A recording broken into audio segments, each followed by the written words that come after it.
I-review ko lang po yung about this placket. Ang pagtahi, ganito po. Di ba ho, 1 cm yung sinabi ko sa mga video ko, allowance na nila. So, yung 1 cm, tinahi ko siya.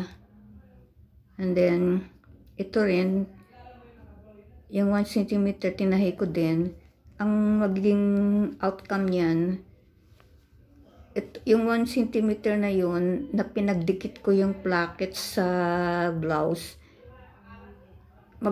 ganyan yan. Yung finished product niyan, ganyan. Mag-embrace sila. Ganon. So, kaya 1 cm ang gusto ko kasi para sa akin, allowance ko lang, yung reserve ko yung, pag tinahi ko siya dito sa harap, kasi ipa-finalize ko siya dito, 0.5 cm lang, para yung 0.5 cm, allowance yun na hindi sagad yung 0.5 cm, baka matastas eh. Ganun po. So, papakita ko sa inyo, ganun din po sa kabila yun. Ganyan din. Papakita ko sa inyo yung dinikit ko yung collar sa placket. Ganito po ang procedure. Nasabi ko na ito noon, naituro ko na noon sa unang project ko. Para lang sa mga ngayon lang po nag-open ng channel ko. So, pupunta kayo sa harapan ng blouse. Yan, yung correct side ng blouse. Ganyan. Babaliktarin nyo yung plackets. Ganito po. Babaliktarin nyo yung plackets. Ganyan ang pagtahi. Ganyan din po yung sa button down, sa yung diretsong button. Pareho lang ang procedure. So, papasok nyo yung itong collar na natahi nyo na, prepared na siya. Sa gitna siya ng plackets. Ipasok nyo. Tapos ito naman po, ito yung pang-cover ng, i-cover nyo yung tahi ng collar at saka neckline. Kung ano ang size ng collar nyo, ganoon din ang size nyo itong pang-tapal, pang-cover ng tahi ng neckline at saka yung collar.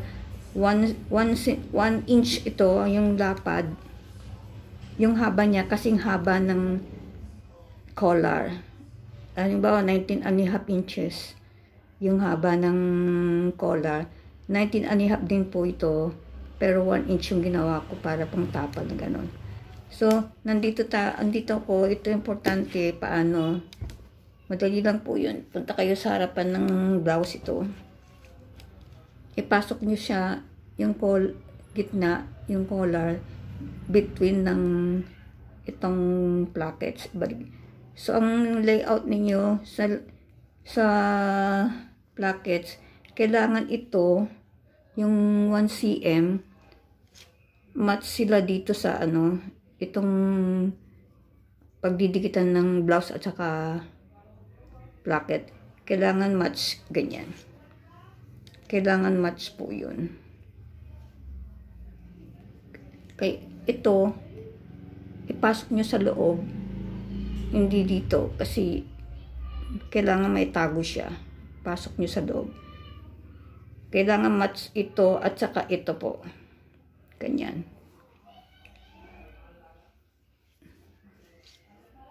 Ayan o. Okay po.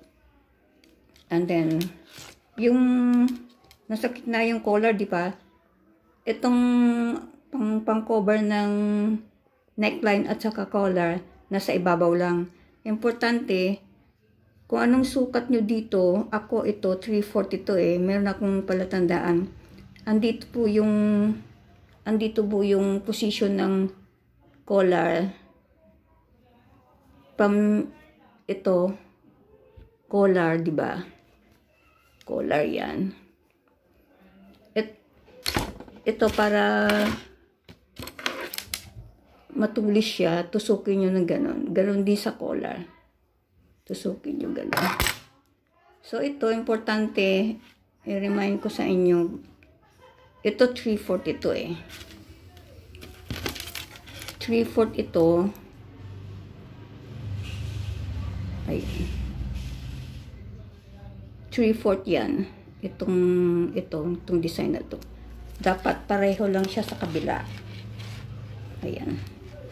Dapat pantay sila. Kaya nga nile-layout ko muna. Hindi ko muna siya pinapinalize sa sewing machine. Ayan. Para tinahik ko lang siya sa kamay. Para makita ko kung pantay sila. Ayan. 3/4 din. Ayan po. 3/4 din. Para pagka napainalas na siya, natahin na siya sa sewing machine. Ganito. Pantay sila. Di po ba? Kinamay ko lang siya eh. Kasi ayoko nang magtatas-tas magre-repair. Lagos ng tela, malambot. Tricky siya. Minsan madaya. Ayan po. Pantay sila. Di po ba? Dapat ganun. So, kompleto na po yung turo ko. Importante ito. Magmamatch din siya pag ipafinalize na siya sa harap. Ito. Pag tapos na yung collar na kabit sa sewing machine, itatahi ko siya dito. Pag i-embracein ko na sila, lalagay ko na yung butones. Tapos ito, huli na po ito, medyo mahirap dito. Pero makukuha nyo din yan pag dahan-dahan po yung ituturo ko sa inyo. So, yun ko muna yung video po to. Tatahin ko yung collar para pakita ko rin sa inyo. Tapos yung dito, yung pagpasok dito doon sa loob.